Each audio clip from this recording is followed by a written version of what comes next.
Welcome back to Dragon Age Origins. If you missed the last episode, we got blah blah blah blah. Perfect start to this episode. We went through Lothering, we finished everything. We met Bodan Fedek and his son Sandal. We also met Levi Drayden, who's given us a quest, and we got to know Morgan a little bit more. Got to know about her history, her family. So we're going to get to know the characters a bit more, and then we're going to make our way to our next destination. Yes? So life in the wilds must have been very lonely. At times, perhaps. A world full of people and buildings and things was all very foreign to me. If I wished companionship, I ran with the wolves and flew with the birds. If I spoke, 'twas to the trees. But you eventually left? Such simple pleasures will only enthrall for so long. I recall the first time I crept beyond the edge of the wilds. I did so in animal form, remaining in the shadows and watching these strange townsfolk from afar. I happened upon a noblewoman by her carriage, adorned in sparkling garments the likes of which I had never before seen. I was dazzled.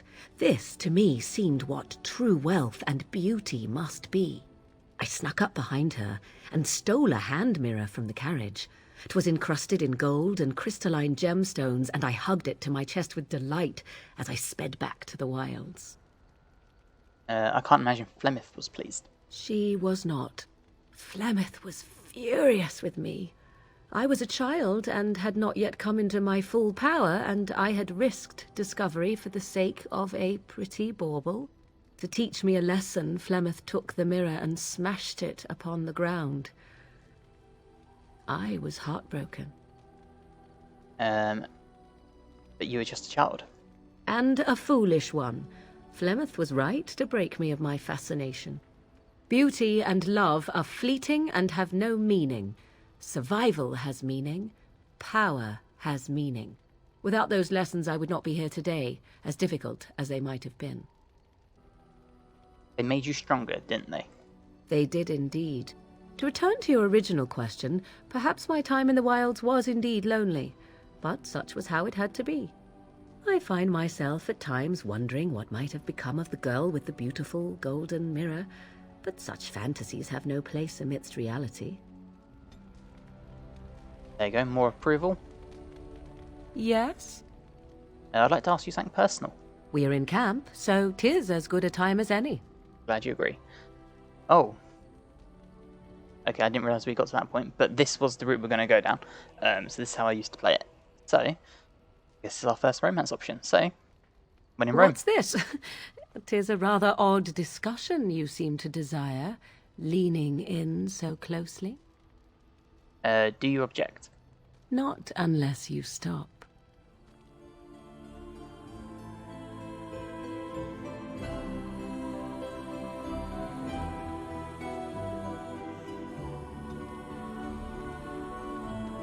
And there we go. So, this is our first romance option. And you'll see why I say first, because of how the story is going to play out. Can we speak to her a bit more? Yes? I'd like to discuss something personal. We are in camp, so 'tis as good a time as any. Have we exercised all of our options? I believe so far. So, now we will get to know Sten a bit. As he paces backwards and forwards. Why are we stopping? I think we should talk for a moment. There are darkspawn to be fought. Is this delay needful?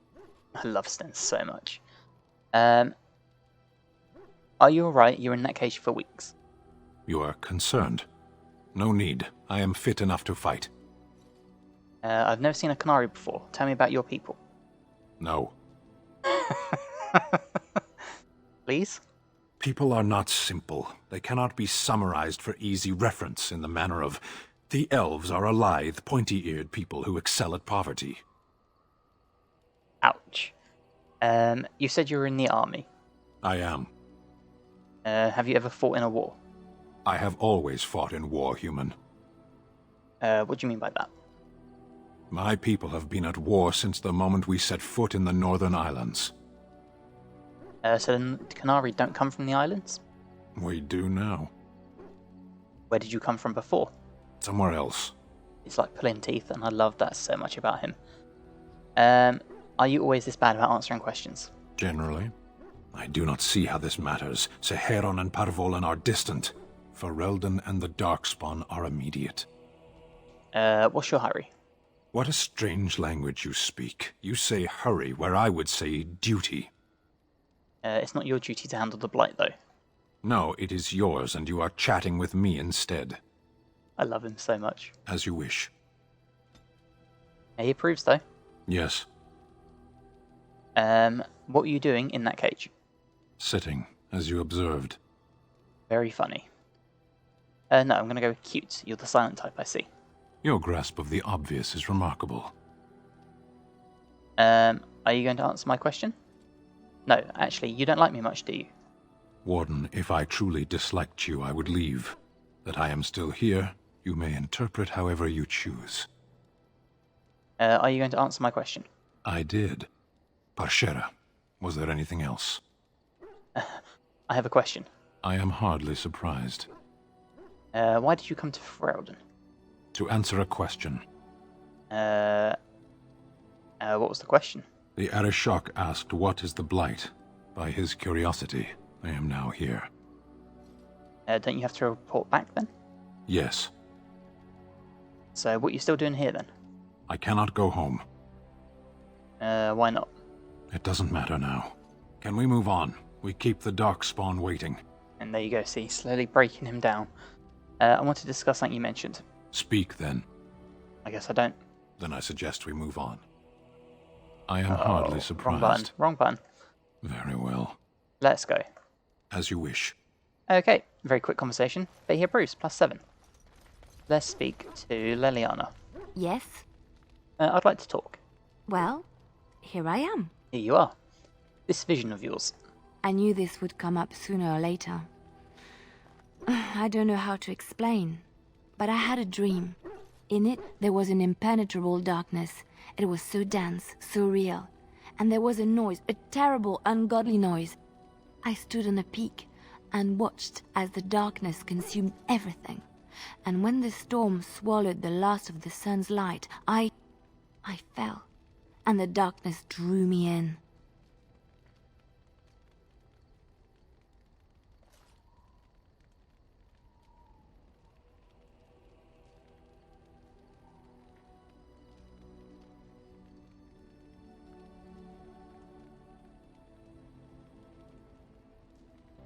You dreamed of the Blight? I suppose I did. That was what the darkness was, no? When I woke, I went to the Chantry's gardens, as I always do. But that day, the rose bush in the corner had flowered. Everyone knew that bush was dead. It was grey and twisted and gnarled, the ugliest thing you ever saw. But there it was, a single beautiful rose. It was as though the Maker stretched out his hand to say, even in the midst of this darkness, there is hope and beauty. Have faith. And this made you want to help me? In my dream, I fell, or maybe I jumped. I'd do anything to stop the Blight. I know that we can do it. There are so many good things in the Maker's world. How can I sit by while the Blight devours everything? I suppose I couldn't sit by either. That is why you're a Grey Warden. Come, there's a Blight to stop. Ain't that the truth? There we go, get to learn a little bit about why she decided to follow us. We'll go again. Yes? I'd like to talk. Well, here I am. What was life like in the Chantry Cloister? Quiet. It was a life suited for contemplation. In the cloister, away from the fuss and the flurry of the cities, I found peace. And in that stillness, I could hear the Maker. But it was not perfect. Some of my Chantry fellows were condescending. That is the nature of religious folk, I suppose. Condescending? How so? When I talked about my beliefs, that the Maker reveals himself in the beauty of his world, they treated me with disdain. They want to believe that he's gone, so that when he turns his gaze on them, it means they are special, chosen. He cannot possibly have love for all, the sick and the weary, the beggars and the fools. What did you say to them? What can I say to them? What they believe is what the Chantry says, and the Chantry is infallible, yes? Maybe I am wrong. But it is the Maker's place to decide if I am worthy, not men, not the Chantry. But there is work to be done, and I have talked enough for now. Okay. Yes? I'd like to talk. Well, here I am. What would someone like you be doing in Lothering's Chantry? What is meant by someone like me? You know, a beautiful, charming woman like yourself. And there were no beautiful, charming women in the cloisters, you think? You would be wrong. There were many lovely young initiates in the Lothering cloister, all of them chaste and virtuous. It added to their mystique. Because then, they were forbidden, and forbidden fruit is the sweeter, no? Those initiates can't have been more lovely than you. Flatterer. I, however, did not take vows, and so perhaps I am not as enigmatic? The Chantry provides succor and safe harbor to all who seek it. I chose to stay and become affirmed. Affirmed? We affirm our belief in the Maker, in Andraste and the Chant, but other than that, there are no vows taken. So your skills were learned before your time in the Chantry? I was a traveling minstrel in Orlais. Tales and songs were my life. I performed, and they rewarded me with applause and coin. And my skill in battle? Well, you pick up different skills when you travel, yes? Yes, of course. Let's move on. Oh, how unhonest that was. Yes? Something you need? I'd like to talk about something. Yes? What's on your mind? I heard that in Lorelei, minstrels are often... Minstrels? Yeah, minstrels are often spies. Where did you hear this? Who cares? Is it true or not? Not all minstrels are spies. Most are just singers and storytellers. But some of them are what we call bards. And the bards are spies? Bards are minstrels and more. Spies, as you say. Some say there is a bard order, but I don't think this is true. Many bards work alone or in small groups, doing the bidding of a patron who pays for their services. If there is an organization behind it all, no one knows who they are. What sort of services does a bard offer? What do you think?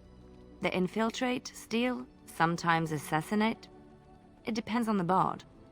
In Orlais, there is much rivalry amongst the highborn. They fight over land, influence, and the favor of the Empress. But they cannot do this openly because it is impolite, and in public, they wear smiling faces and pretend to be civil. In secret, they plot and scheme to destroy each other. It is a game completely meaningless to anyone but its players. You were a bard, weren't you? I have revealed too much, it seems, but it doesn't matter what I used to be. It is the past. But why were you living cloistered sister in rural Ferelden? I found myself in Ferelden and sheltered from bad weather in the Chantry, and when the storm passed, I just did not want to leave. I like to say the Maker brought me here. And there we go. Yes? Something you need? Delving into her a bit more. Can you teach me to be a bard? That's an idea. I've watched you, and I do think you'd find some of my skills quite easy to pick up. Let's just go over there, away from the others, for safety, yes? I expect there shall be daggers flying about willy-nilly for a time. There you go, so this is just unlock all the specializations. We're not going to use them. It just means if I ever want to run a new game, I can pick whatever I want. Yes? Something you need? I'd like to ask you about something. Yes? What's on your mind? Why did you decide to come to Ferelden? My mother was from Denerim, and I consider myself a Ferelden. Mother served an Orlesian noblewoman who lived here when Orlais ruled. When Orlais was defeated and the common folk began to resent the presence of any Orlesian, the lady returned to Orlais. She took my mother with her. I was born in Orlais and did not set foot in Ferelden till much later. Mother was always telling me stories of her homeland. I think she missed it. What happened to your mother? Mother died when I was very young. Lady Cecily let me stay with her.